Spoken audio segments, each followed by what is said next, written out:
Burke's on his feet. He looks up and gives me a grin and says, "Hey dude, you too must be from Marin." Marin County's A-OK, from Tam to Stinson all the way to MA.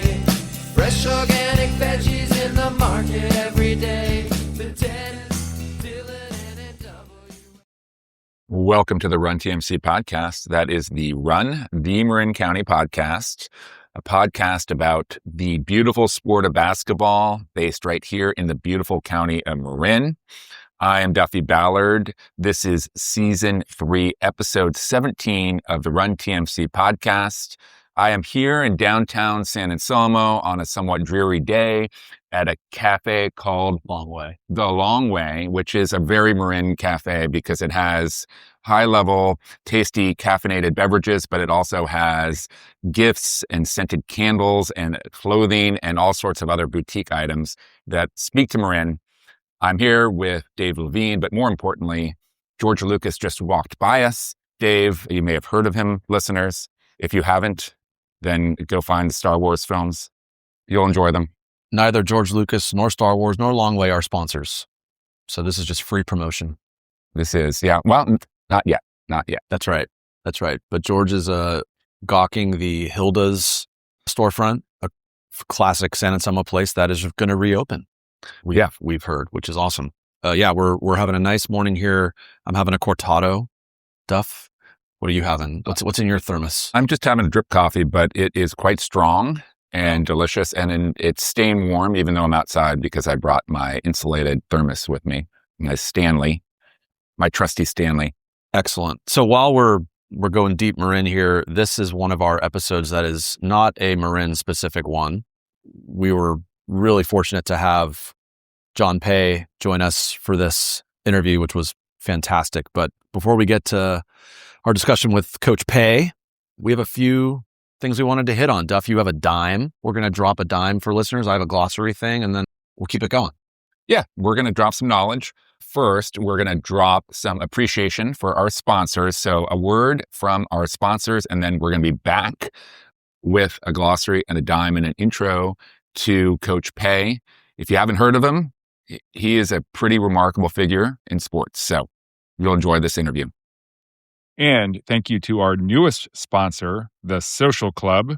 That is the Social KLUB, a modern indoor playground in Sausalito for kids aged 0 to 7. It is designed for play, exploration, and creativity. By day, it's a beautifully curated play space where kids can burn energy and parents can relax. That sounds great if you have little kids. And after hours, it transforms into a hub for adult classes, workshops, and events, bringing the same sense of community to grown-ups too. This is co-founded by Tessa White, who is a big fan and now a sponsor of the podcast. Thank you to Tessa.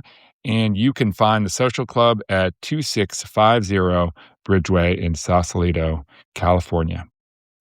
The Social Club is also available for rental for parties. You pay the rent, then there is the party, and the rest is gravy. The Run TMC podcast is also sponsored by the Hub in San Anselmo. With plenty of parking and new Tesla charging stations at Red Hill Shopping Center, the Hub is the go-to burger spot where locals come to dine, drink, socialize, and sponsor Run TMC podcast roundtables.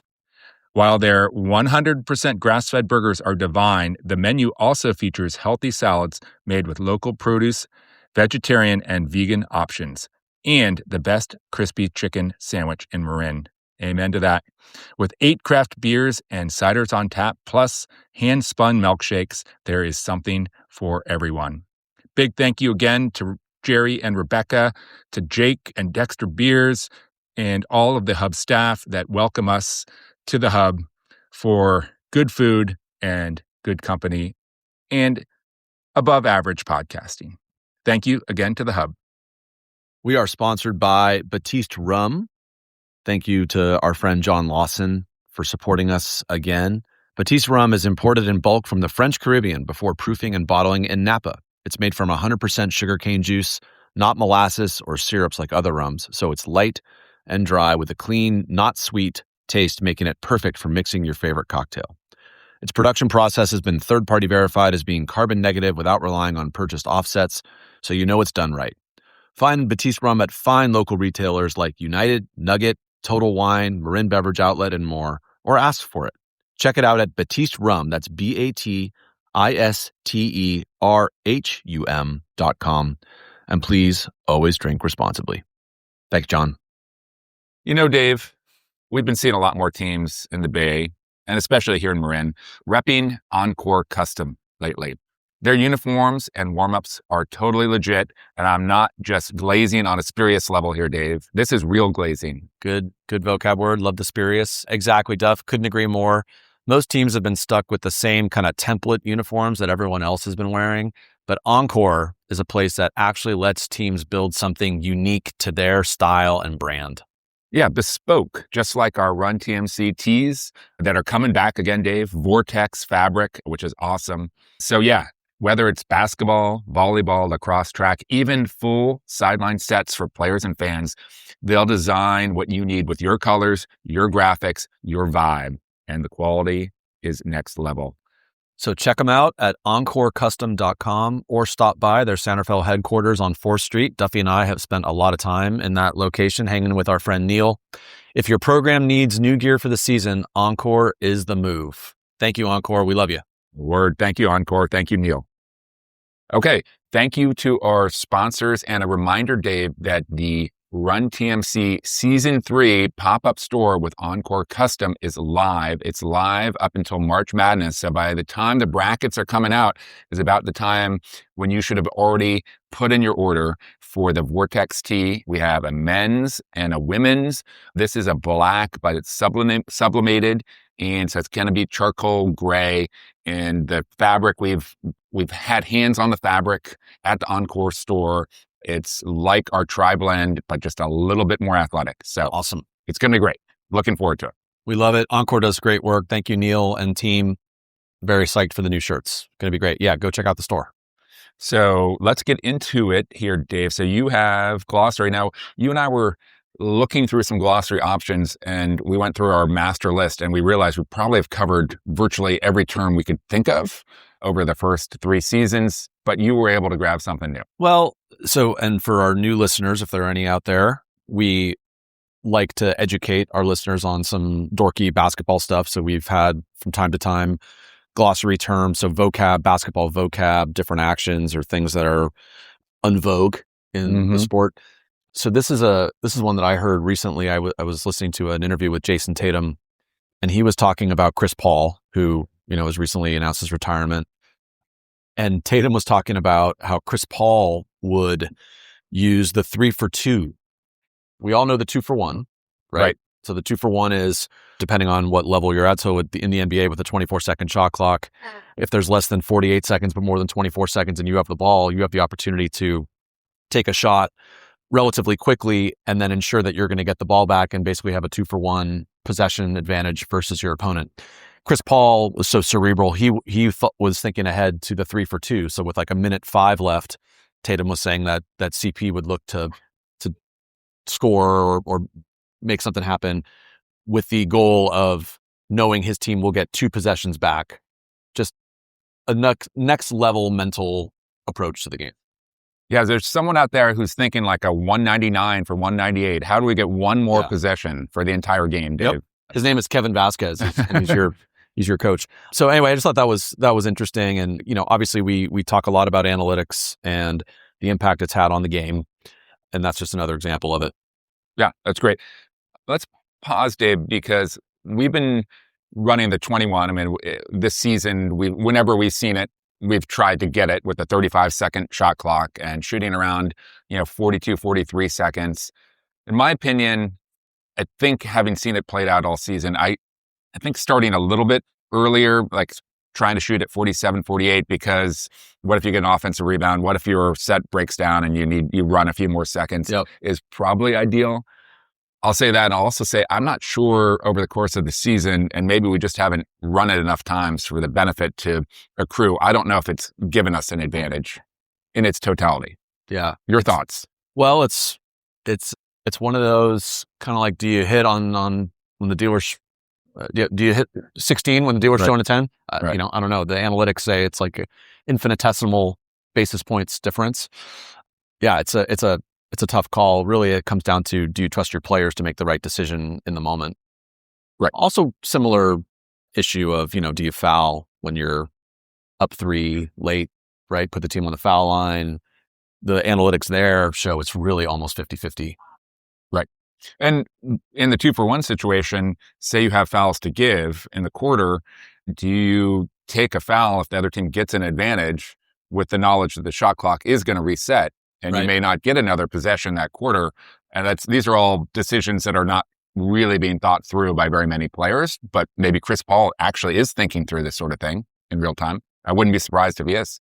And I will say, as someone who I've spent most of my time as an assistant coach and a little time as a head coach, it's really easy when you're watching a game or on the sidelines, and not even as an assistant coach, but just watching a game as a fan, to say, oh, they should foul here, or oh, they should go 2-for-1. Right. When you're standing up on the sideline in the middle of a game in a heated moment with a packed crowd, it's sometimes you forget. Right.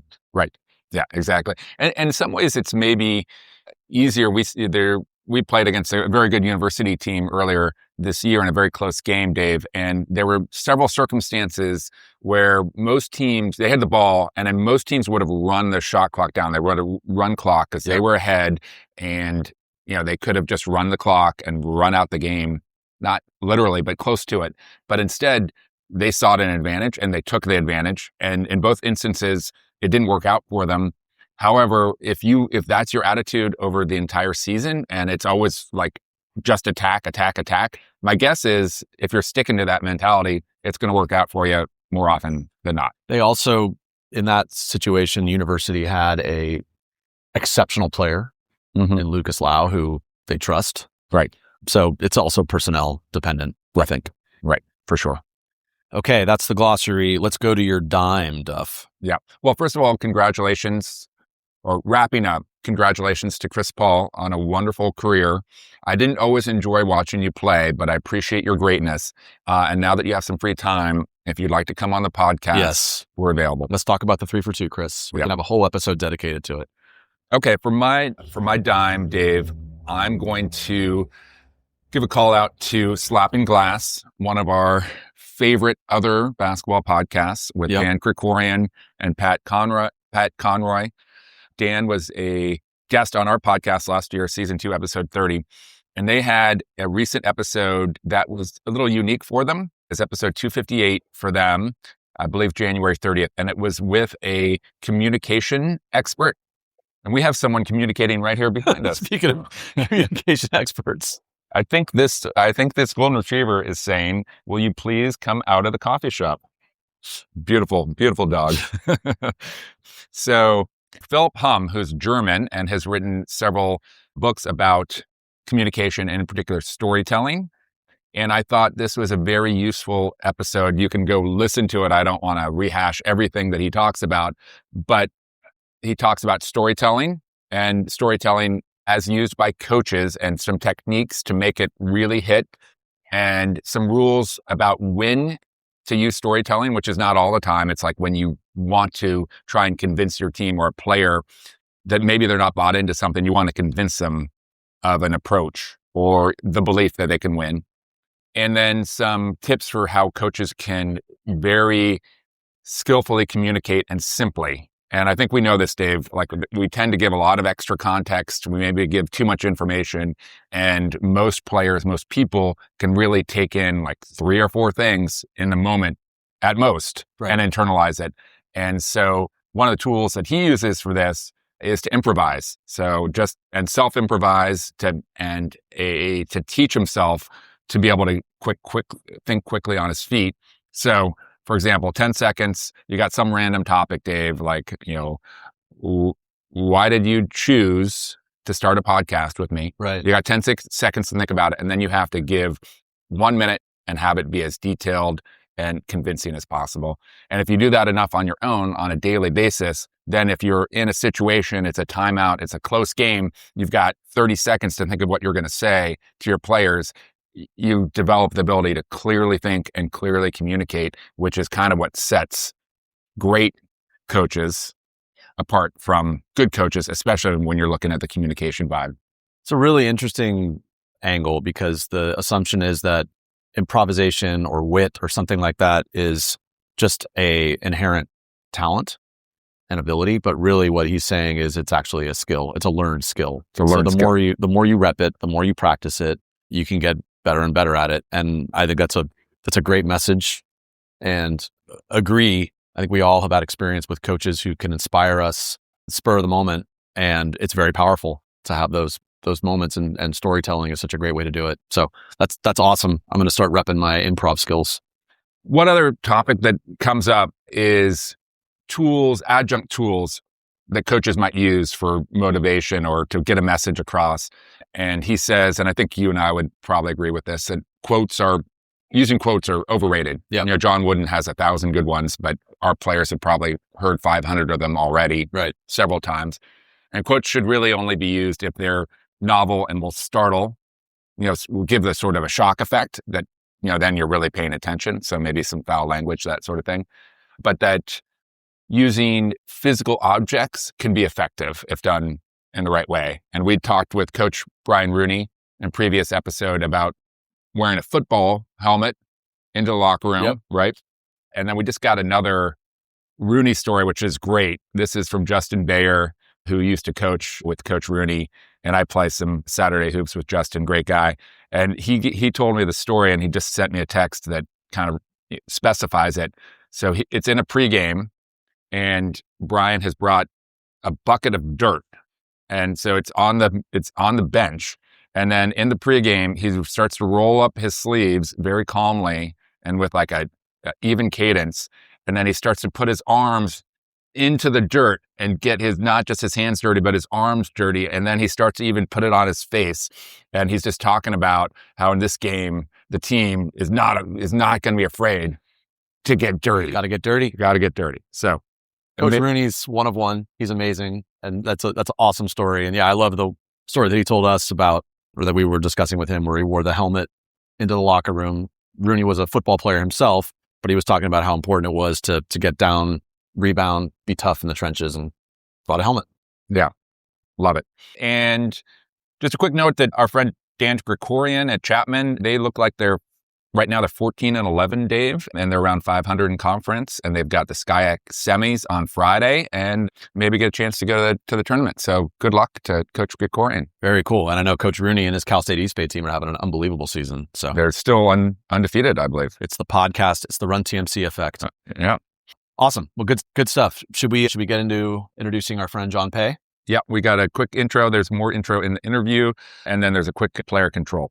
Yeah. So we go through John's bio in the interview, but he's a incredible competitor, athlete, was obviously a great football and basketball player in college at Stanford, and was drafted by the 49ers, played a couple seasons with the 49ers, has a Super Bowl ring, which he was wearing as we had our discussion with him.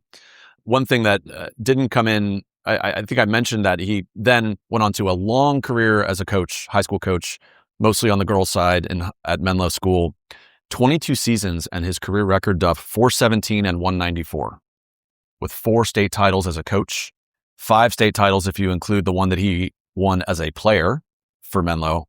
Coached his sister, Kate Paye, who is the current Stanford women's coach and went on to play at Stanford and played pro basketball. So John, just an incredible career as a competitor, as a coach, as a leader, has some great stories that you'll hear, close friends with Steve Young, and was a backup to Steve Young in Montana. One thing I wanted to mention, there's a reference to, he talked about playing with Joe Montana, which is great. And he mentioned the John Candy story, which, we all know, but just in case people don't know the John Candy story, in 10 seconds, it's the middle of the Super Bowl, very pressure-filled final drive, and Montana's in the huddle. And as the team is gathered around him, he says, "Hey, look, John Candy's here." And he finds John Candy in the stands. And that's just another example of how cool Joe Montana was under pressure in this, the entire world is watching on this final drive, and he's got the presence of mind to loosen up the guys around him. And they went on to score a touchdown and win the Super Bowl. Yeah, this is mainly a basketball podcast, but John also does share some details from that season with the 49ers and in particular that game against the Bengals. And he is able to give us the hand signals and the exact call on the red right curl to John Taylor for the game-winning score in that game. John drove all the way up from Palo Alto to spend a couple hours with us at the hub. So that was very gracious of him to do that. And one note on his career record as a coach, he's got a lot more losses than you and I, Dave. Yeah, that's true. 194. John, what's going on? We talk about it a lot, but he just did an unbelievable job with the Menlo team, and kind of echoes of for the Marin folks, the Marin Catholic team today, where just constantly shuttling players in and out. We talk a lot about this. That was a calculated move that he made. We're all kind of informed by our coaching style is informed by the coaches we've had. He played for Dr. Tom Davis, a legendary coach who coached at Stanford and later at Iowa.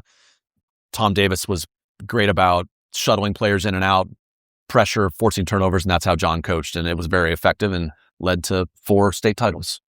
Yeah, I tried to get into the weeds, like with the details of how they did it, like, who's subbing them in and back. We didn't actually get there, but I am fascinated as to the mechanics of it because it's not easy to do. And you were like, for us at MC, we have someone tracking possessions, and then we have an assistant coach who's like getting the next 5 up. And their system was even more complicated than that because they would sub in on virtually every dead ball. On every dead ball. And I will tell you, and he mentions this, there are a lot of benefits to this, whether it's you can coach your kids more or they get a little bit extra rest or whatever. But I can tell you just as an opposing coach, and we were on the other side in one of the biggest games of the year for us, the NorCal final, it's chaos. Who are you guarding? Wait, who do you got? Right. We're matching up, and we're a matchup defensive, man-to-man team. It was chaos, and it was very effective. Right. So it was fun. Right. Well, yeah, great job lining up this interview, Dave, and leading John through his story. It starts with his coaching, and then gets to his background, and then gets on to his time with the 49ers. So a lot of good content there. We do have one player control from the interview. Yes, in the middle of the interview, this is one of the first times this happened to us. The audio went out. Luckily, it was only for like a minute or two. But you'll notice there's a point in the interview where John, I believe he's talking about his injuries, which not uncommon for a football player. And then it cut out, and then he came back in, but we got it right as he started to talk about playing for Bill Walsh right after he was drafted by the 49ers. So we missed about 90 seconds of John's brilliance, but that's okay. We got most of it. Yeah. Don't let perfect be the enemy of good, Dave. There you go. That's like the motto for this podcast. That's right. We are perfectly average. All right. Well, thank you to our sponsors. Thank you to our listeners. We'll be back with an NorCal episode next week for those who relish the local content and updates on the local teams. So we'll be back with local material soon. And until then, go out and enjoy a game. Yep. And enjoy this interview with John. And then one more shout out to John's sister, Katie Paye, a good friend of mine. A great coach at Stanford, coaching our friend Carly Amborn. Kate is very gracious, and I'm always rooting for her as well. So, hi, Kate. Okay, enjoy this interview with John. Okay, John Paye, thank you for driving up to meet us. It's great to see you. Thank you very much. Yeah, so we'll do the quick bio. I think most people probably know your name. You're a legend. But so grew up in Atherton, is that right? Menlo School. Menlo School, yep. Class of 83. So 3-sport star at Menlo. Baseball. I didn't realize you played baseball too. Yeah, back in those days, you didn't have all these extra areas where you could play year-round sports. So you would kind of just go from football, basketball, and baseball in the course of the school year. Yep. And I remember competing against Jim Harbaugh, and he did the same thing when he was at college, high school. And then we had a little bit of club stuff, but not much. It was very sputtered and nothing like it is today. People forget that Harbaugh went to Pally. I often forget that. I'd forgotten it. One of my favorite coaches ever. Okay. So you played baseball, but then football and basketball. In your senior year, you guys won the state basketball title. We're going to talk about that. Okay. I always like to talk about fun things like that for sure. Yeah, we'll talk about the wins. Duffy, I don't know if you know this. John was an underhand free throw shooter. I did not. We're going to talk about that. Learning a lot, Dave. Yeah, that's what I'm here for. I'm a professional podcaster, Duffy. Okay. Eric Reveneau was on your team, right? You guys played together at Stanford as well. Yes, we played 7 straight years together. Okay. Well, actually, no, what? 6 years, but he didn't make the varsity his freshman year. Oh, okay. There's a good lesson for the kids. That guy went on to be a great player, great coach. We'll talk about that. John then didn't go far, went down El Camino to Stanford, and you were a 2-sport star at Stanford. You started quarterback as a freshman, right? Yep.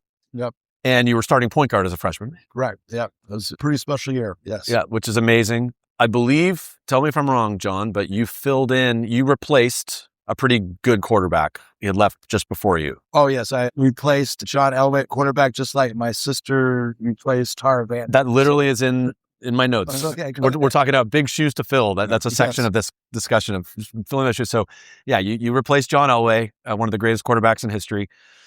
So, somewhere on the internet, it said that you were the last NCAA Division I athlete to start in both football and basketball as a freshman. I don't know if that's still true, but that's amazing. That's been there for a long time, so I don't know how AI works. I would tend to think that maybe that isn't accurate, but I'll take it. Let's just go with it. Okay, so you were then drafted in the 10th round of the 87 NFL draft by the 49ers. So you've been a geographically concentrated player, which is great. True to our heart, Bay Area guy. You played for the Niners for 2 seasons. Did you get a Super Bowl ring? Yes, I got my Super Bowl ring on. You're today. Wearing it right now? Yep. That's awesome. What year? So this is the 89 Super Bowl, which was actually the 88th season. Yeah. And this is my Stanford Hall of Fame ring for football and basketball. Nice. Love it. Dave, let's see your ring. I have no rings. I have I have a Blockbuster card somewhere. Okay, but after leaving pro football, near and dear to our heart, John returned to Menlo and you became a high school basketball coach. Well, yeah, interestingly, I coached a while. I was with the 49ers, and the impetus was in 1987. Yeah. The year before we won the Super Bowl, we went on strike. So we didn't have any practice to do. And at that time, Steve Young was living with the Paye family. I was living at home with Mom and said, Steve, why don't you just come live with us? And when we were going through the strike, there was nothing to do. So my high school football coach was the athletic director at Menlo School, and he asked us for Steve and I to come down and coach the team. I did that by 2 years with the 49ers. How cool. That's pretty awesome. Okay, and then you became the head basketball coach at Menlo, where you coached your sister Kate. Correct. Who's a pretty good player. Now that I'm thinking about it, yes, Kate was on that team. That was the other reason why. Yeah, there's that. Yeah, there's that thing. And we're going to get to Kate. Kate is a prominent player in this whole story here. John won 3 California state championships in his first run as Menlo coach from 89 to 91. You later coached for a stint at Woodside Priory on the boys' side. Coached boys basketball, right? Wow, that's pretty good. You dug pretty deep. Hey, man, I'm here. And then you were at Notre Dame High in Belmont for a bit, but then you returned to Menlo and had another great run at Menlo where you won another state title in 2019. So you got 4 state titles? I have, 5 state titles if we count the one that I won as a player. Very true. We can't discount that one. Let's count it. And then you retired from coaching in 2023. I will say Mike Fulton and I had the pleasure of being on the opposing sideline from you in the North winning too, yes. and winning in the NorCal championship game. Our San Domenico team beat Menlo in an amazing game. We were joking about this before we turned on the microphone, but I think John's team forced at least 30 turnovers with their press, but we somehow found a way to win that game. But John's a great coach. We're going to talk about his coaching philosophy and kind of how he managed his team. It was really fascinating. And now, John, you live down in Palo Alto? Interestingly, I was born at Stanford Hospital and have never lived more than a 3-mile radius from Stanford Hospital. Okay. And was able to play high school, college, and pro sports and live in the same house with my mom in Atherton. Awesome. How cool. And now you're in real estate? I love in real estate. And the neat thing about real estate is you have a little more free time to do special events like this, but also you have a lot more time to connect with your former players, which I always felt I was a little bit tardy on with a lot of my players that moved on, and I was always on to the next season or my family. But now I'm kind of full circle. So it's kind of a neat spot to be in life. Great. Awesome. And then your sister, Kate, who we talked about, is the head coach for the Stanford women's team. We've mentioned Kate a lot. She's a friend of mine. We used to play one-on-one against each other when I was a student manager. Did you beat her? Never. So I was there. She had already graduated, but she was playing overseas or pro ball, and then she would come back and come to practices, and then she would always point at me and say, "Hey, let's play one-on-one after practice." Well, she's never beaten me in ping pong. And we started playing when she was really young. How about the one-on-one games? I don't think I ever played with her one-on-one. Okay, that's probably a good move. So yeah, talking about big shoes. So John had to, replace John Elway. Kate had to replace Tara Vanderveer, one of the greatest coaches in any sport in history. And that's not an easy job, but she's doing a great job. So John has a really unique, obviously unique perspective on being a multi-sport star. He's a former pro athlete. He's a high-level coach and, overall just a competitor, right? And so really appreciate you joining us. Thrilled to have you. I remember growing up being a Stanford fan as a kid, watching you play. Loved watching you play as a point guard. I loved watching you play as quarterback. This is a basketball podcast, John. So let's talk about Coach Paye. Let's start there with your coaching. All right. Over 400 wins, multiple state titles. What describe your coaching style as a high school basketball coach? Well, I started coaching when my sister Kate was in 8th grade. Her coach was gone for a vacation. She said, "Hey, can you fill in with me?" And I caught the bug then. And on the girls at that point in the 1980s, they were not as skilled as the boys. And I kind of looked at the game. I felt like the style of play that I learned in college with Dr. Tom Davis, who used to be the coach at Boston College before he came to Stanford, and from Stanford he went to Iowa. But he liked playing lots of players, and then he also liked trying to create turnovers. And with seeing that the girls were so unskilled at that time, as they hadn't played that much, you could create a lot of turnovers and get easier shots on the other end. Okay. And that was kind of and then also I felt like the neat thing about coaching girls at that time is as a coach, I felt like you could make a bigger difference in girls basketball than you can in boys. So that was also how I caught the bug. And just coming full circle, I don't know if we've talked about Steve Young yet, but my first year coaching at Menlo School, Steve Young was my assistant coach. And the very last sport I coached was flag football with the 49ers, or at Menlo School, 2023. Steve Young was my assistant coach in both places. And the game that we played you, Steve Young's daughter was on your team. Yes. So Steve was at that game. Steve's daughter, Summer Young, was on my team her junior and senior year. And before the game, before practice, those other things with coaching girls is a lot of times that back real early on, they wouldn't really warm up. They would okay, girls, you can go out and warm up and shoot. And one thing that Summer Young did was that she would always be running and trying to touch the rim. And then I kind of noticed wait a minute, she is touching the rim. And then I took a picture of her and I sent it to Steve. I go, "Steve, your daughter's touching the rim," and that prompted her to go out for track that year as a high jumper as a junior. And by the time she was done as a senior, she had the school record. She finished in the top 3 in state and got a scholarship to do track at BYU. Awesome. So, which is where Steve went. Yeah. And then I think the other thing about coaching girls is I think they really do listen to you, and you need to earn their trust, but they'll try to do, if they like you and they trust you, they'll try to do what you tell them to do. Whereas the boys sometimes are hard-headed. You'll tell them to do something and they might do something totally different just because they know better. Right? Totally. As someone who's coached both boys and girls, I think that is spot on. So back to your style. I like that's interesting, your insight there. Okay, generate turnovers. So did your style, would you say that it changed over the, 400 wins you coached for decades?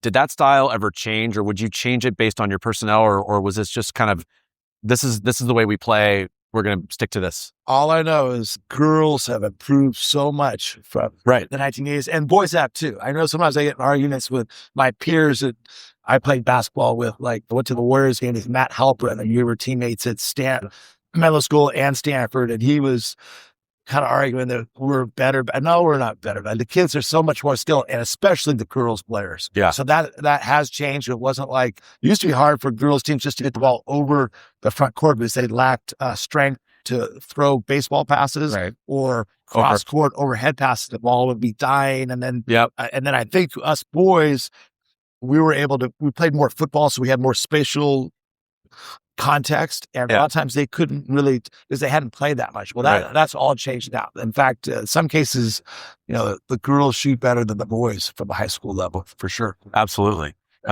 So you employed, at least when you played against us, and I think you did this a lot, you employed this hockey-like strategy of, it seemed like every dead ball, there were multiple Menlo players at the scorer's table checking in. You subbed a lot. I know it wasn't every dead ball, but so, it felt like it. So that kind of came from Coach Davis, Dr. Tom Davis at Stanford. Yeah. He would sub a lot of times and that would allow you to do two things: set up your press, but also coach more.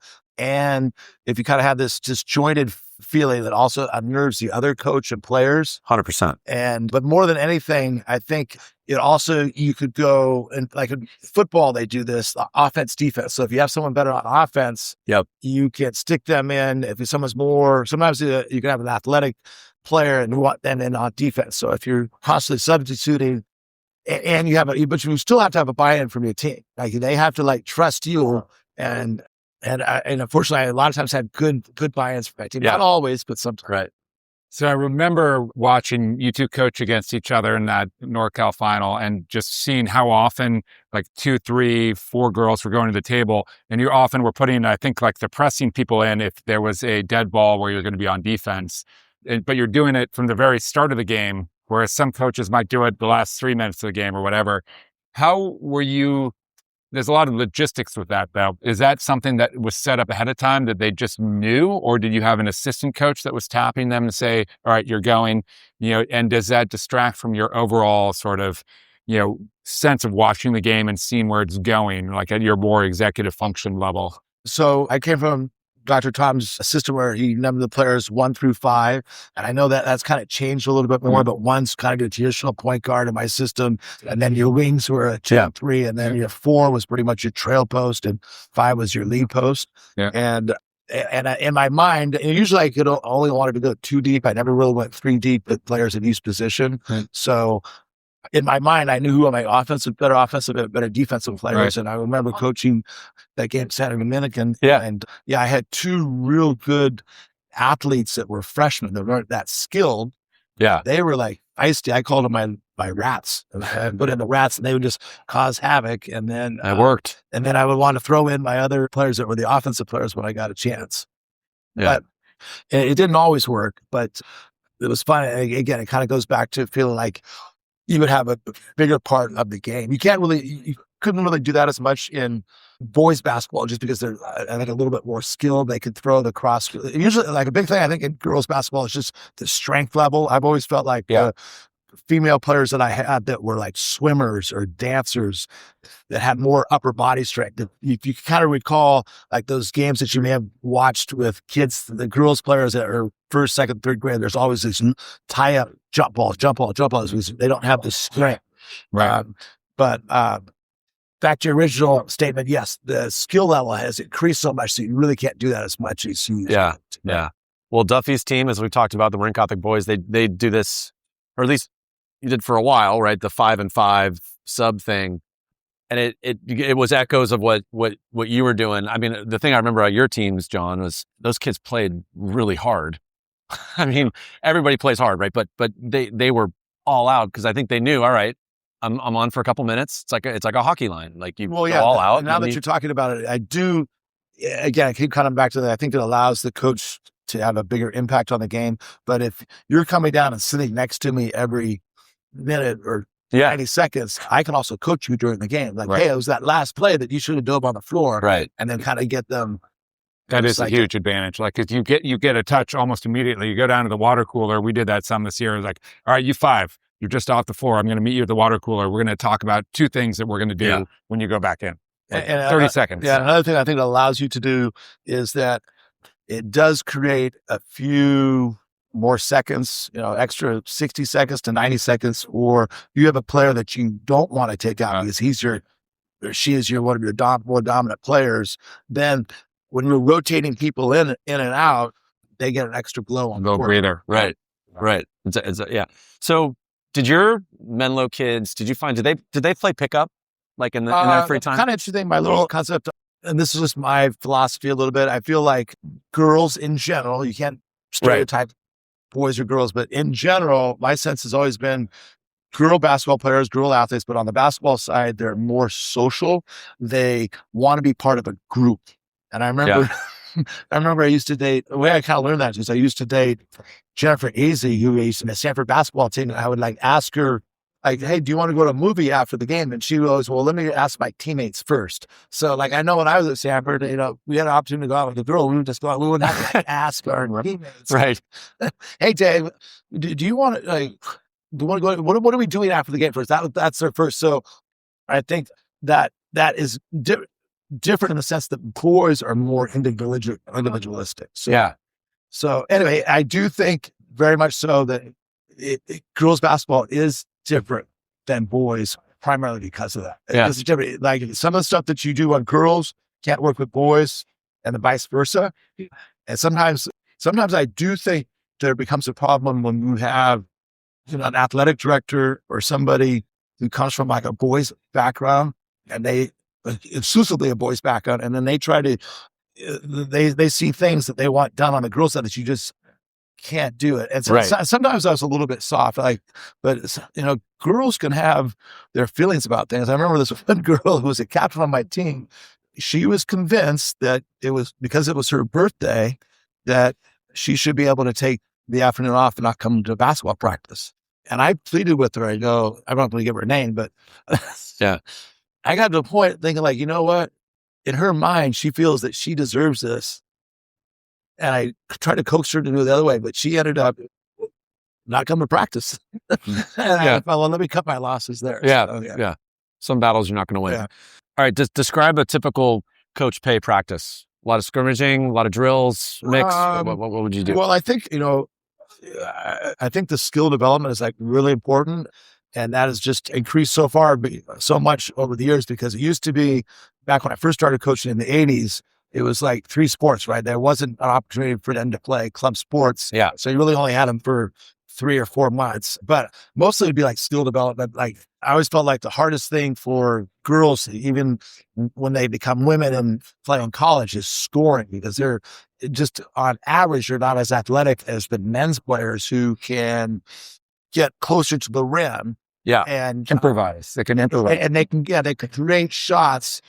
So, the more, I concentrate on making sure layups, you got to make layups, and then you got to make your shots at the block. And then sometimes I would go into games too. It's like, okay, let's just make sure we make the shots that we know we can make. Like, we can't guarantee that you're going to hit, 40% of your threes, but if we're at the block, whether it's a layup or a putback, we have to make this be so valuable. I think when we played that game we were talking about, San Domenico, I think it was still a game in its 40s, right? It wasn't like we scored that much. Totally. Yeah. And in practice, is that finishing with like a little bit of a contact, a little bit of a pad, a little bit of elbow? Or those are good drills too. Is I would start with like nobody on you, and then I would start seeing different coaches use the pad from the football practice and kind of mop it up. But the neat thing again with the girls, they'll pretty much, if you say, well, I want you to do it this way, they'll adhere to it. Yeah. Right. But I think the strength is so important. Is I learned one thing from my sister and Tara Vanderveer's coaches practices. They would start doing 5 push-ups, perfect push-ups at the beginning of the season. Each week they would add. So I think the big thing for girls is strength. Yeah. So push-ups, and then you get to a point where they were doing, like whatever it was, 21 perfect push-ups to start practice. how about this sort of the 2-hand overthrow? Uh-huh. Can you teach that? I mean, or can you It's strength train to that? like a hockey throw or like a Soccer throw in. Yeah. The overhead pass. Let's get past throwing it overhead. But a lot of that's just strength and practice. Yeah. But that's what would be the dying quail. Those are the lollipops, right? Like those are like, it's up like the free safety. Yeah, you need to be like, as I said, they've gotten so much more skilled now, but you need to be able to break the full court press and the half court press or the 3/4 court press. Otherwise, it's layup at the other end. So, what was your in-game style? Like, I know you're subbing a lot, you're coaching a lot. Were you a screamer? Were you a kid makes a mistake, you get on them, or you kind of let them play through it? What was your feedback style during games? Well, so here's my analysis. You still have to be who you are. You can't try to emulate somebody else. Yeah. And I think I like to coach. Oh, I did coach more positive rather than negative. Yeah. And then in general, I think most people don't like being yelled at. And I would say on average, I think you could probably yell more at boys than you can at girls. So I was more trying to be possible. Okay. Does Kate have a similar style to you, do you think?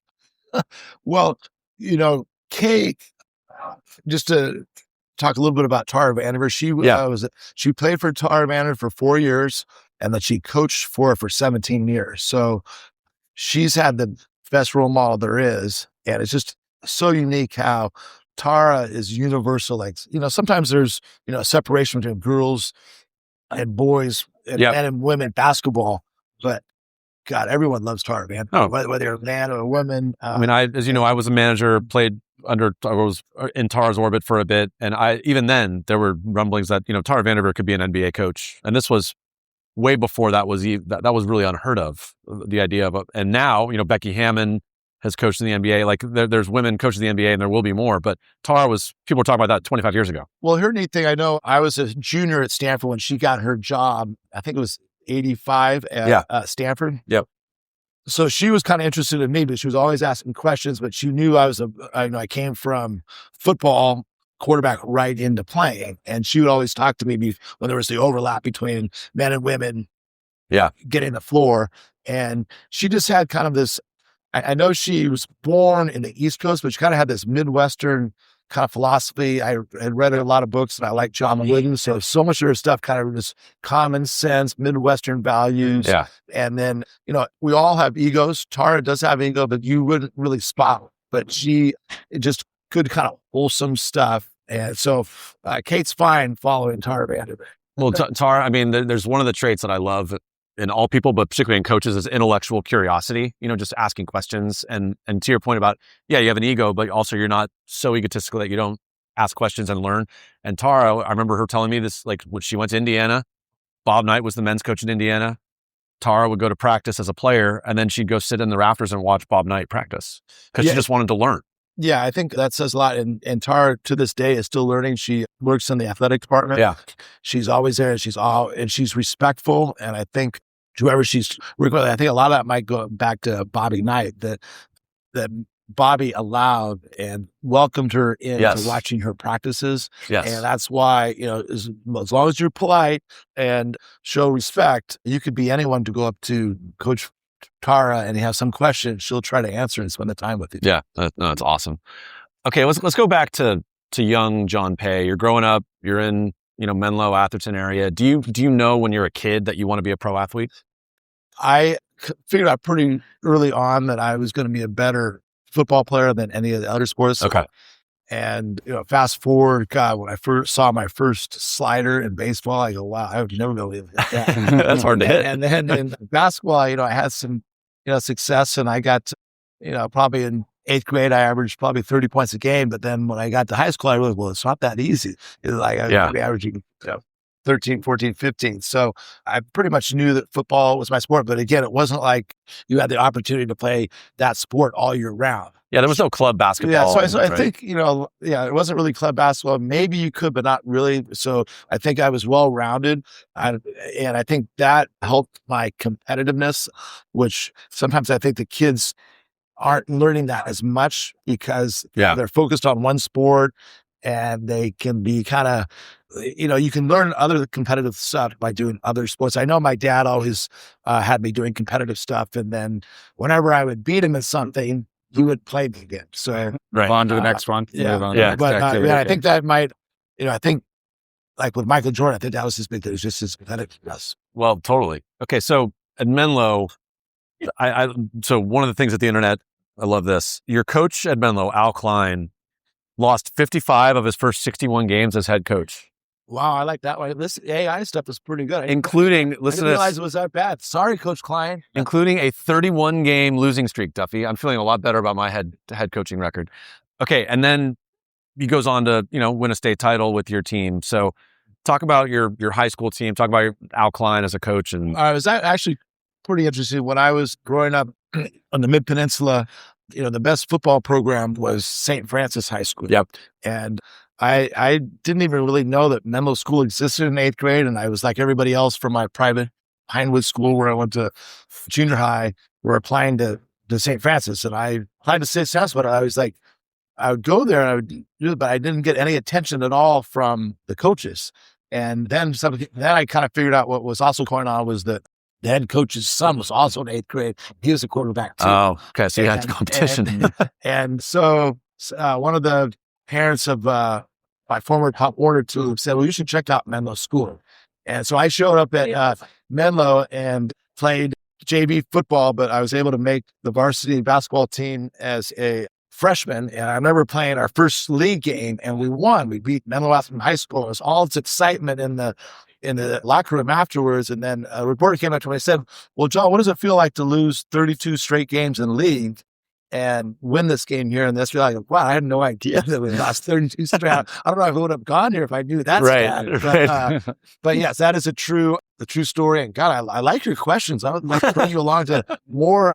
I might have to promote this podcast. There you go. Yeah, come on. feel Page free. of my Instagram account. Okay, but so by 83, your team, I mean, so you have you're a point guard. What did you score in high school? Like, were you a scoring point guard or were you a distributor? Yeah, I was, but that was kind of the big difference of, I averaged maybe 17 points a game, 16, 17, 18 points a game in high school. But then in college, it was harder to get your shot off. So I was down to like 5 or 6. Right. But Coach Klein kind of did the other opposite way. At that time, there was no 3-point shot. There was no shot clock either. So he shortened the game and he implemented, and he also frustrated his opposing coaches too, the 4-corner offense, which was made famous by Dean Smith, right? Phil Ford, was that right? Phil Ford? Well, yeah, Dean Smith was the coach and Phil Ford was the point guard. So we ran the traditional, we would get ahead in the state playoffs. And just sit on the ball. And, and that would just piss the hell out of the other team. Oh, yeah. And that kind of rattled them. And we did that all the way through the state championship and won. You got to play a game at the Los Angeles Sports Arena, which used to, I think, where the Clippers played. Were So there underhand free throws to seal it? Yeah, you must have been reading AI too. That's what I'm reading Dave's questions. Yeah. Yes, yeah. So my favorite player growing up was Rick Barry, of course, and kind of neat that I went to a lot of his camps and met his 4 boys. All great players, and to this day, I'm still a good friend with Scooter Barry. Played at Kansas. Yeah. And I shot my free throws underhand because of Rick Barry. So I got to the deciding points in the game were the last 2 free throws I made in the last 30 seconds. And we won by 2-4. Did you always shoot them like your whole life underhanded or at any point did you?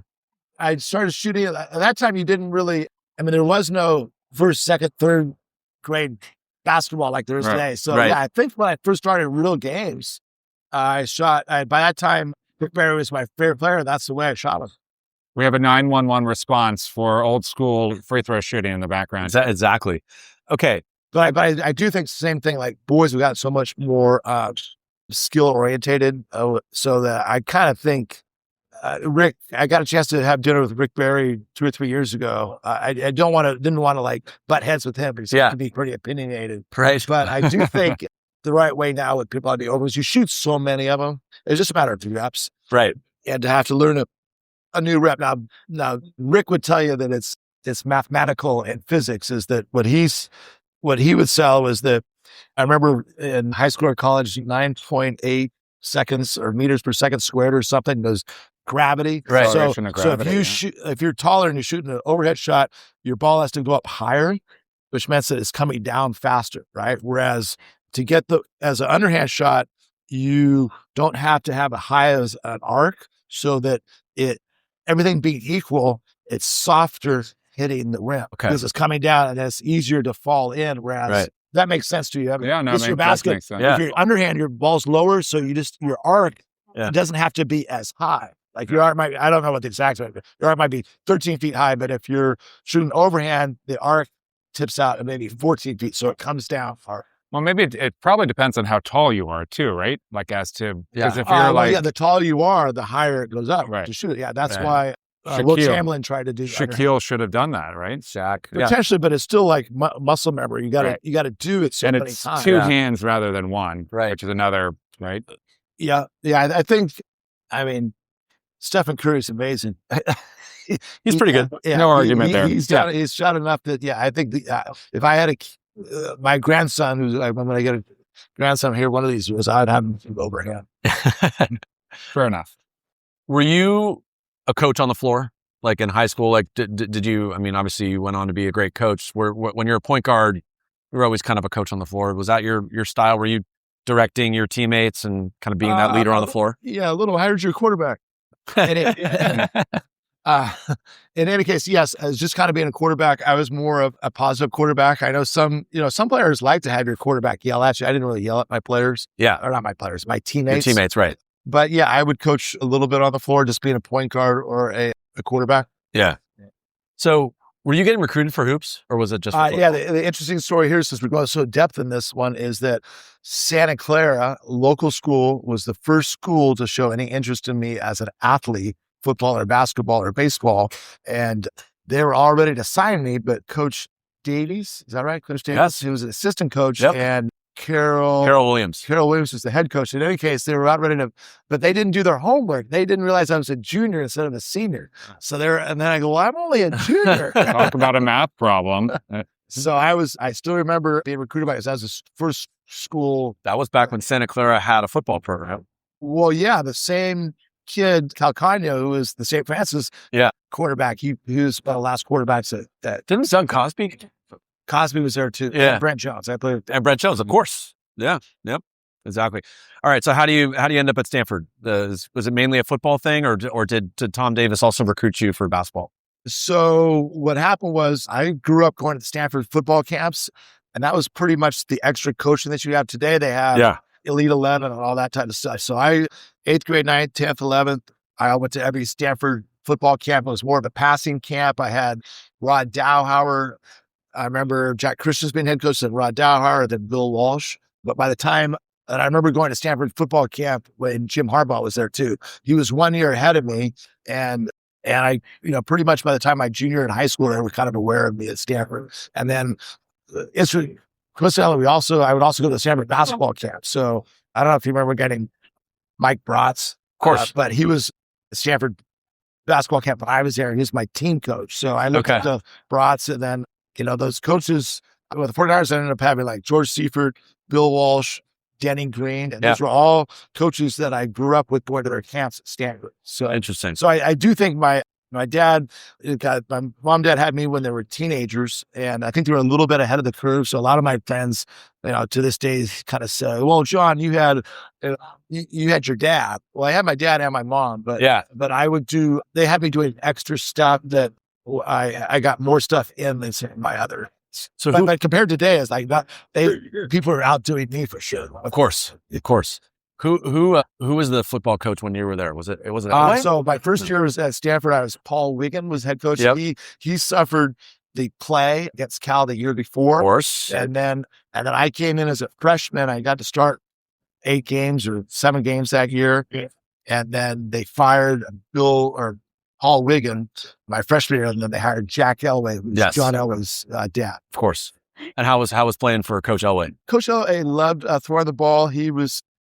I remember one of his big things that we really didn't do with Coach Fossil, who was part of Bill Walsh's offense. Was like 4 verticals where you just have, I don't know if you guys saw in the Super Bowl this past year, they talked about Patriots where they sent 4 guys vertical or straight, and then you'd have an option route by the remaining back who could just read the linebacker and either break in or break out based on his open. So he kind of was, Coach Elway was ahead of the curve on stretching the field, whereas Coach Walsh was more timing stuff. So, and you see more of the stretching of the field today, like New England does, versus now Shanahan does more of the original West Coast Bill Walsh offense. Right.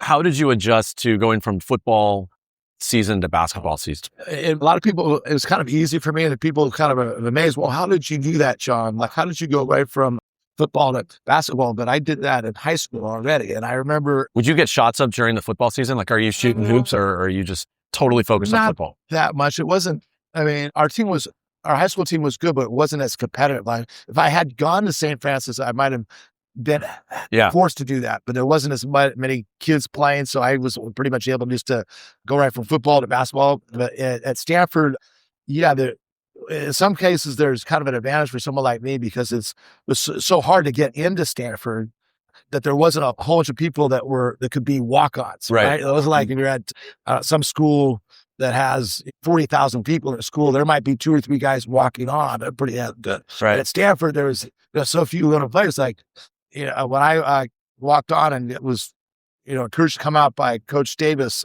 I think that I was maybe the 4th point guard. I mean, it was the 3rd. So it wasn't like I had to start at 6th string or 7th string. Right. So it was actually pretty easy. And also, if I ever needed extra help, I'd go home and have my mom do my laundry and cook my food, and right down the road. Right down the road. Were you at Stanford? Were you practicing at all during the football season with the basketball team? Was that allowed? I didn't. You could do that. I didn't really. What I did more dual training was during basketball season. They had afternoon practices like from 3 o'clock to 6 o'clock, but I would go throw the football right after lunch, and I would throw. The Stanford at that time had great wide receivers, so I got to throw, the James Lofton and Kenny Marjoram, Andre Tyler. Just they're always looking for good quarterbacks that could throw the ball on time.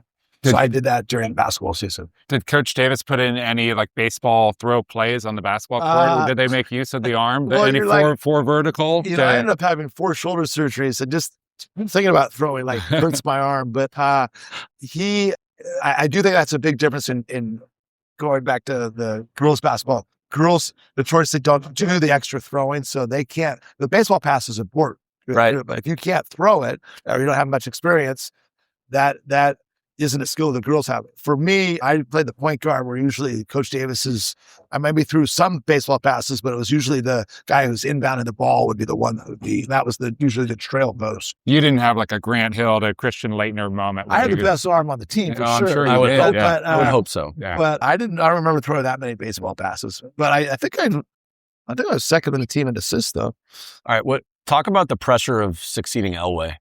That was a tough one. That's I grew up when John Elway. You got to see how John Elway was a god, and just like athletic as anything. And then you got to see there are all these documentaries this last week. Yeah, where I got to see the rise of the 49ers, which reminded me of the old days. I also got to see the documentary called Elway, which is great. I just watched it. When I watched it, I was like surprised. I didn't know that when he got to 9th grade in high school that he wasn't already a quarterback. It made it sound like he was going to be a running back. Right. And then, he was, I definitely saw the dichotomy of watching John Elway in college, every little nuance when I would go to games, and then being at practices with Montana. And like Sean he could, in that documentary, talked about him throwing it 80 yards. Like, he probably could throw it 80 yards. Yeah. I know me, Montana and Young, pretty much we could throw it somewhere between 61 and 64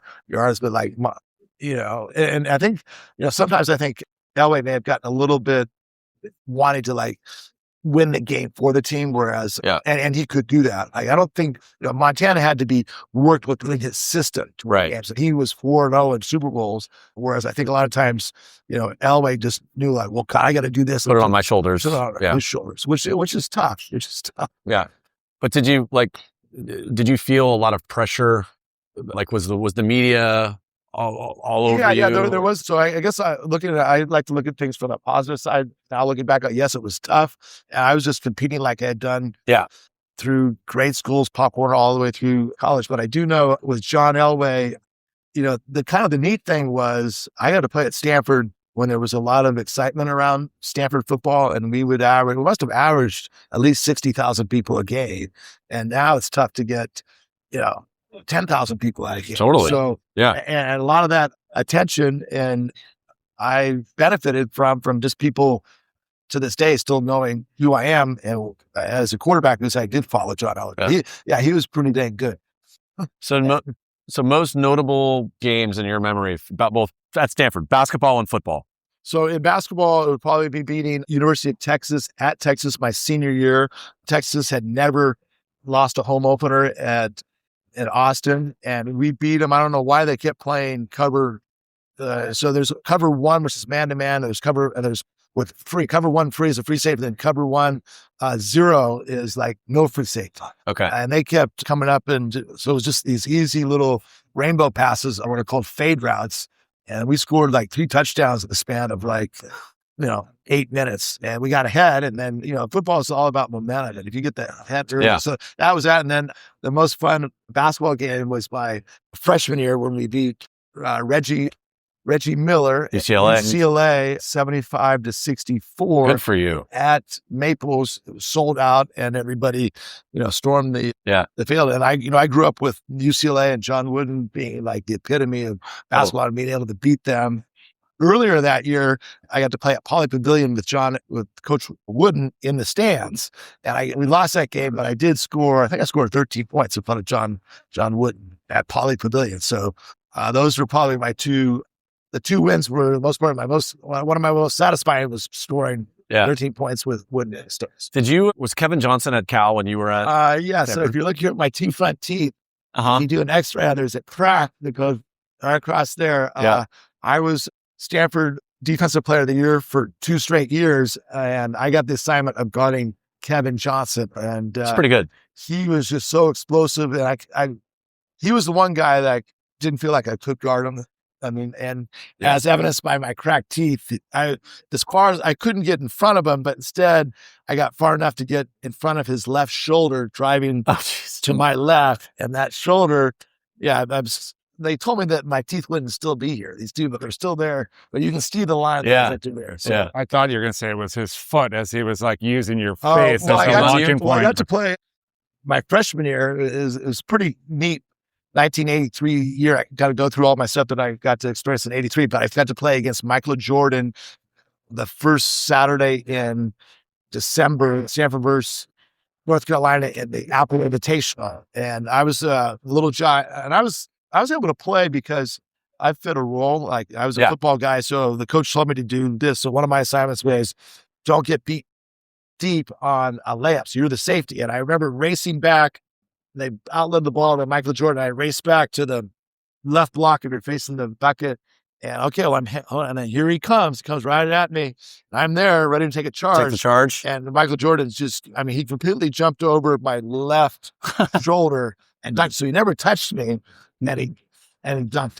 So you got posterized. I wouldn't mind being posterized if there was actually a picture of that. I'd probably be more famous than it was, but I'd yet to see a picture of him ducking over me. Or ducking. Maybe you tucked your chin just in time.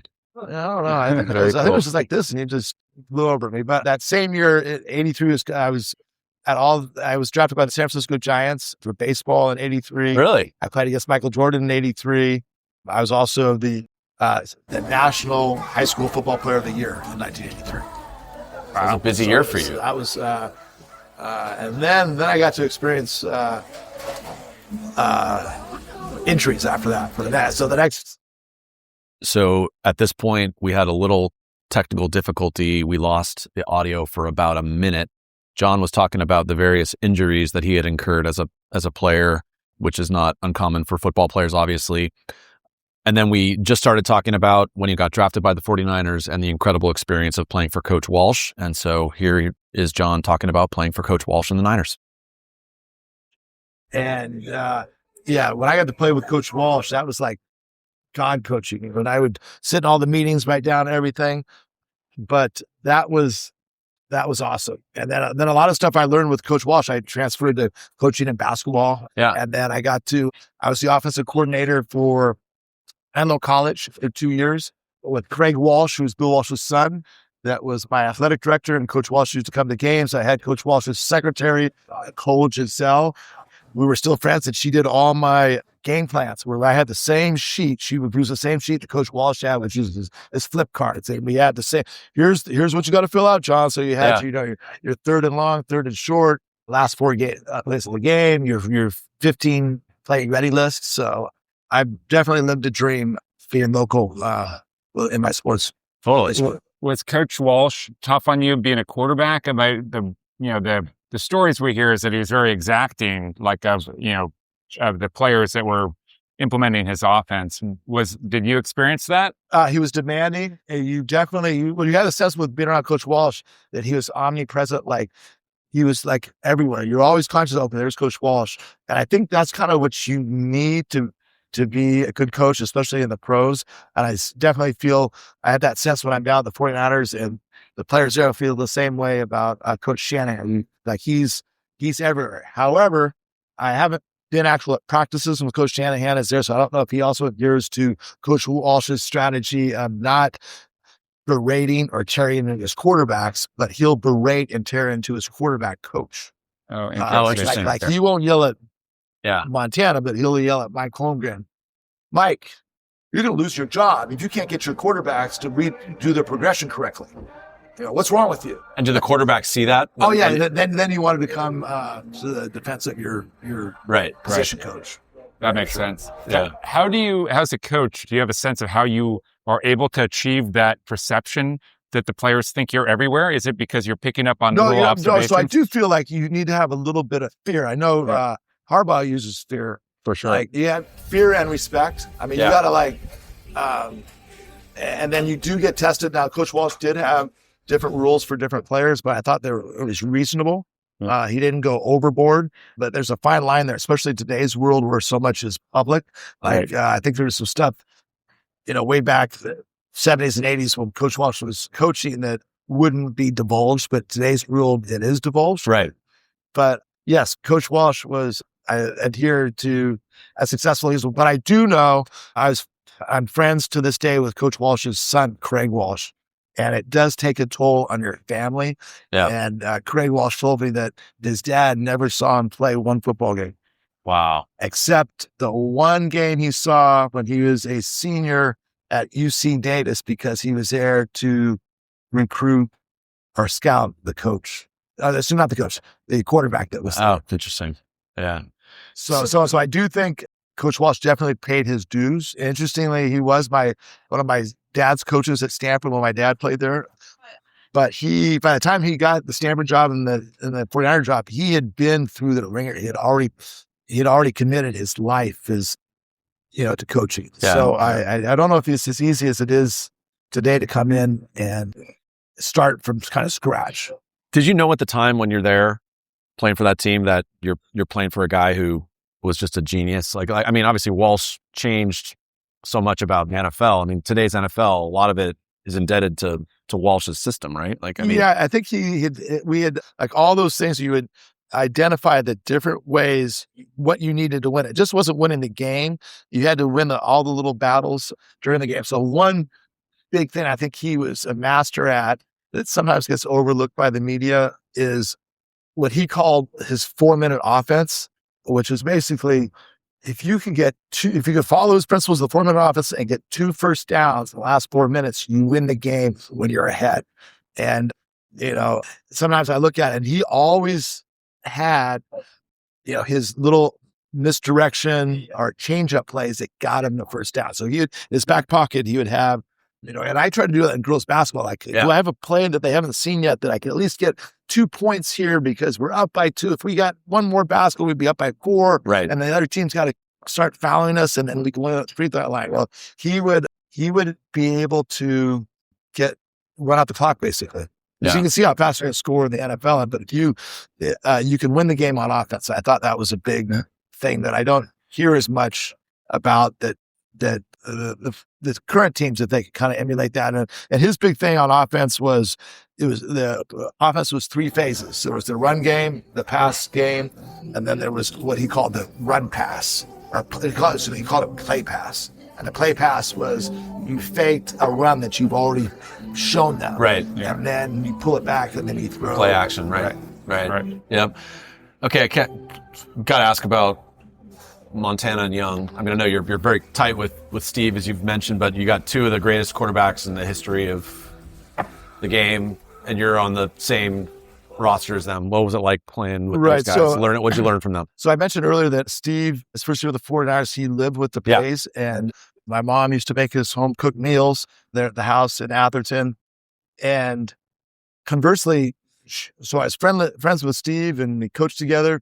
But on the other side of it, there's Joe Montana. He was everything. I had John Elway as one of my idols, and then obviously Montana. He was just a great guy. And what I was just amazed at, he didn't, like when I would watch John Elway play or practice, and the same thing with Montana, there was a wow feature of Elway where, wow, look at that throw or look at that man. Like with Joe, you never like, oh my God, look at him. But at the end of practice, you'd realize, wait a minute, was there an incomplete pass? He just wins.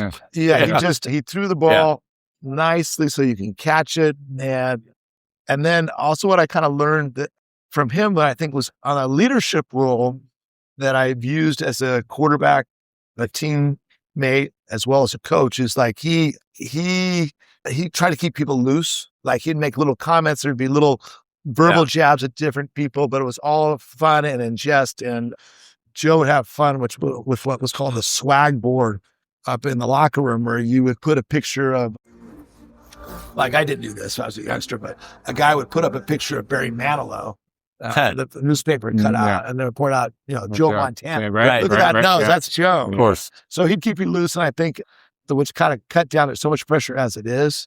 And so, well, the famous story of that obviously is the John Candy story, right? Right. He kind of like lighted stuff. And I know, one thing that I think he wears on his sleeve, and I've heard a little comment secondhand about Joe. Yeah, he could take a hit. I mean, it was really back then, as it is today, you can get the quarterback out of the game. You got an excellent chance of winning. But today, if you just hit the guy hard, you can get a penalty just by. And I think there is a new rule, right? A defensive player, so like we used to talk about the blind side hit, right? So I don't even think you can come full speed if you have a defenseless player. Right. I don't think you can lay him out. But back in the 70s, 80s, defensive. No, you hit him as hard as you can to try to get him out of the game. Yeah. So I think that's right, because they don't hit him. Like, when you watch that Rise of the 49ers, the Jim Bird hit. Absolutely, the Giants game. He came and that was right to the head. He kind of he landed. He got hit in the head and then landed on his head. Yeah. Awesome. Well, that's really cool. Okay. Last thing on the Niners, Super Bowl. You got a Super Bowl ring. Describe the experience of being in the Super Bowl. So for me, as a backup quarterback, I was responsible for the communication command of getting our plays from the headset play that came down from up in the press box. So Coach Walsh with the headset, he would give the play verbally to Steve Young, and Steve Young would hand signal in English. We didn't have microphones in the dugout or in the in the helmet. And my job was to stay between Steve Young and the coach on the other side, who was the coach on the other side? Sam Weish. Oh, yeah. Sam Weish was the guy who put our hand signals in. So if he could see the hand signals, he could alert his defense what was being played. So I was the human shield. Okay. I remember that. And then on a more bigger, grandiose, higher level role, what I learned was the day before, you leave the week before the game. We played in Miami at that time, the Miami Super Bowl in 1989. But what Joe didn't say much to the whole team. Ronnie Lott was our vocal leader, but we're getting ready to leave after we're having our last practice. And Joe said, "Hey, all you MFers, you guys are all you guys are going to lose this money, or most of you guys are going to lose the $64,000 we're making this game. But if we win this game, and we're going down to win the Super Bowl, and if we win, we get that Super Bowl ring, and you'll have that the rest of your life." And yes, I wear my Super Bowl ring a lot now as a real estate agent, and I still get benefits daily on the Super Bowl ring. And Joe was right. Have you ever come close to losing that? I have not come to. Some of my teammates have lost theirs. I've had a couple of nightmares that I lost it, but I never physically lost it. Would they replace it? No. So interestingly, one of our is not related to Bill Walsh, but Ted Walsh was an assistant equipment manager for the 49ers for 24 years. Yeah. He lived after he retired from that whole workload of being a equipment manager in baseball and in football. He moved to Santa Rosa, and he was part of the first. What was the name of the first fire up there? I can think. That starts with a T. Oh, the Tubbs fire? Yeah. So he was part of the Tubbs fire, where he lost all of his memorabilia, including he had 5 Super Bowl rings. Oh no! And I heard that the owner was going to, the 49ers was going to give it back to him. But he had told me he had been collecting all this memorabilia from the baseball teams, the football teams he played for, or was an equipment manager for, but it was too expensive to try to get insurance all at the time. So he would have had to itemize everything. Yeah. And he said, well, John, it would have been $5,000 a month to do that. I couldn't afford that. So he lost all of his memorabilia, including his 5 Super Bowl wins. Oh, geez, so sad. Well, it's really cool to look at your ring right there. It's amazing. You got your name on it. Yep, it has your name, and then it has the year, and then they coined us team of the 80s. Yeah. And then... So that was 89. Was Seifert the coach of that? No, it was still Walsh. This was... Walsh, okay. So I was there on the very last play call Coach Walsh made as an NFL head coach was red right tight, F left, 20 halfback curl. So it's red right, F left, 20 halfback curl. And that was the play that they threw to John Taylor. Right. For the touchdown. Right there for the touchdown. So I was there for that coming in, and that was his last game and my last game. Awesome. Okay. We're getting near the end here. I want to take 1 minute on, so Kate and Stanford, impossibly big shoes with Tara Vanderveer. How's Kate doing as head coach of the Stanford women? And how's my friend Carly Amborn doing? Yeah. So no matter if you're Tara Vanderveer, Bill Walsh, Kate Paye, you win with players, and they have good players like they've always had, but they don't have the depth that they used to have. They used to have to, I would watch those games. I think I may have mentioned that I like just rotating 2 players at a particular position.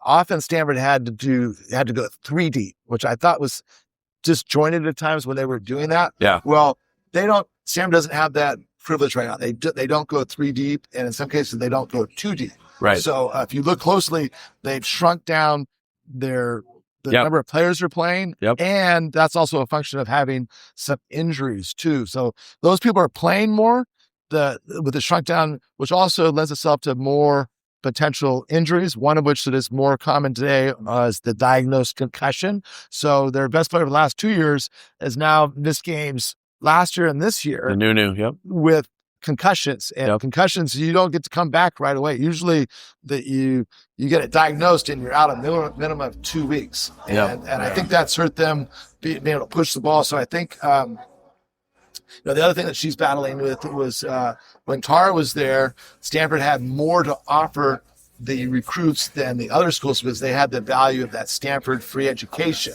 Right. But now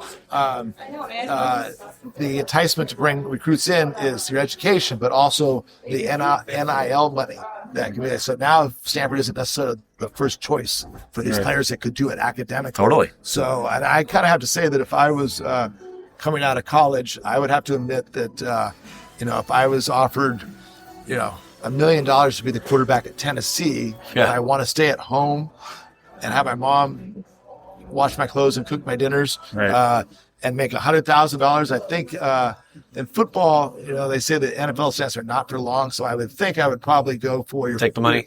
I would probably take the money just because you don't know how much longer you're going to play. And I never really played after I hurt my shoulder. Yeah. Well, we're rooting for Kate. She's a great coach. I mean, I think it must be I assume it'd be a hard adjustment after being an assistant coach or kind of associate head coach for 17 years to moving down that one chair to being the head coach. How has she adjusted to that? I think she definitely knows what it's like to be a Stanford student and to be a Stanford coach. I think, it comes down to players too. And I know that they had a great recruiting class this past year. We'll see, but it's also little things, just, trying to, win those close games. You got to, and, sometimes it happens. Like when we won the Super Bowl with Coach Walsh, we were 6-5 at one point that season. Now, we ran the table after that. Yeah. But 6-5, I think I forget who we lost to, but supposedly we were 6-4, we lost. And that was when Mr. DeBartolo basically fired Coach Walsh at that point of the season. Wow. And that's why there was always this talk that during that Super Bowl week when we were in Miami, Coach Walsh already knew that was going to be his last game. Huh. Interesting. So coaching is tough. Yeah. But I do think, Stanford with kind of interesting with my basketball gym that I opened up in 2004, which was pretty much a basketball and volleyball club facility. I had the benefit of having many of assistant coaches, of which like Vivek Ranadive, who owns the Kings, who's one of my was one of my assistant coaches, one of the girls basketball teams I was coaching. But there's also John Donahoe, whose daughter Eileen was the same year as my oldest daughter. Who's now the athletic director. He's now the athletic director. Prior to this, he was CEO of Bain. Yeah. He was CEO of eBay. He's at Nike too, right? Nike too. Yeah. And so I do think it won't be too much longer before not only do we have the Stanford education to offer, but I think we're going to have as much money as anybody to offer. So I think that's on the as we should. Yeah, as we should. So, awesome. Okay. Anyway, so thank you. No, this is great. So last thing, crunch time, John. This is our rapid fire end of the interview. Just rattle off some questions for you. Give us first thing that comes to your head. So your favorite basketball gym you've ever played in, or favorite gym? Maples. Pavilion. Okay. No, particularly, I'm sorry, Poly Pavilion. All right, good. Yeah. Maples would be too much of a homer answer. Yeah. Okay, toughest player you ever played against basketball? Kevin Johnson. Toughest player you ever played against football? Bosworth. The Boss. The Boss. I met the Boss. I'll tell you that story. All right, who wins a family game of horse? Me. Not even close. Yeah. All right, Kate, shots fired. All right. We're going to have Kate on. She's going to give her Ask way. her about ping pong. Okay, yeah, exactly. All right, give us an NBA avatar for John Paye's hoops game. So if you were to describe when you were a player, who did you play like? Give us an NBA. I tried to emulate Rick Barry.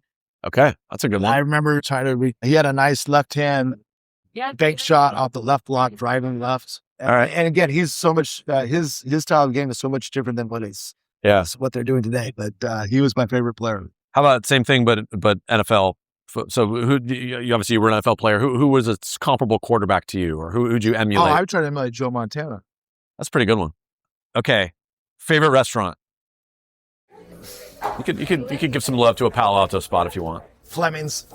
Oh yeah. So Fleming's was a restaurant that I took my team to after we withdrew from the state championship tournament. Okay. We had a pretty large bill that the school wasn't too happy.